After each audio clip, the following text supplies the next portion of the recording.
yung monthly budget po namin. So, sa food po, ang expenses po namin, by the way po, is yung ito pong monthly budget po namin is last year pa po. So, ito pong sa food po, expenses po namin is rice. So, since po hindi po kami bumibili ng daily, monthly po kami bumibili, kaya ito po yung price po nun. 1,300. Sa Viant naman po, ang daily po namin is 300 pesos. Sa 300 pesos po is, ang binibili po namin dito is karne ng baboy, like ganun po. Tapos, minsan rin po is mga inihaw na manok po. So, monthly po namin is 9,000. Sa condiments naman po, hindi po kami bumibili ng daily. Sa monthly po kami bumibili. Ang price po is 150 pesos. Sa water po is daily po namin is 20 pesos. So, ang monthly po namin is 600 pesos. Ang total po dito is 4. So, ito po yung formula niya. Yan. Ito naman po is total po ng lahat po is 11,050. Ito po yung formula niya. Yan. So, punta naman po tayo sa hygiene. Sa hygiene po is sa shampoo po,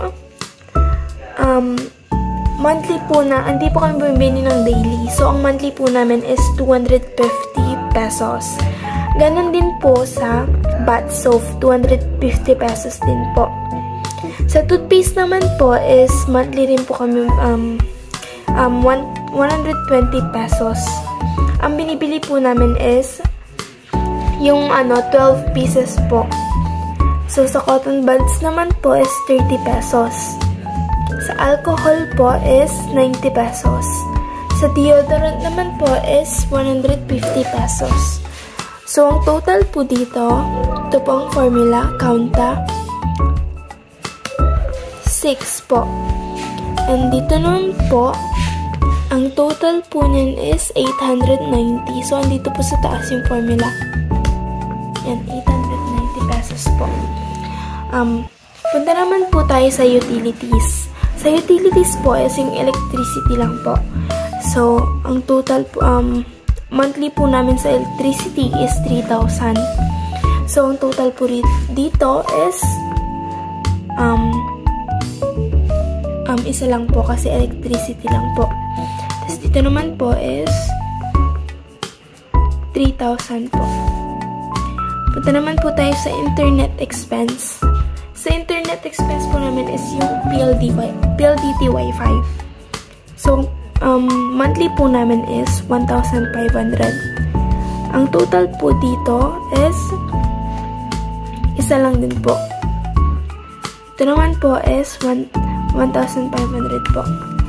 So, ang total expenses po namin sa lahat po ng ito is 16,440. Nasa taas po yung formula niya. Yan.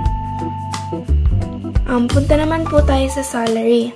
So, since si mama lang po ang nagtatrabaho po, siya lang po yung nilagay ko dito. Bereniza. And then, yung salary niya po is 30,000. So, sa savings naman po, ang income po is 30,000. And, ang expenses po namin is 16,440. So, ito po yung total niya po. C27 minus F23. 13,560. So, punta naman po tayo dito sa may graph. Sa food po, ang rice po is 12%. And sa Viant po is 82%. Condiments, 1%. Water is 5%. Sa hygiene naman po, shampoo po is 34%. Ganon din po sa bath soap.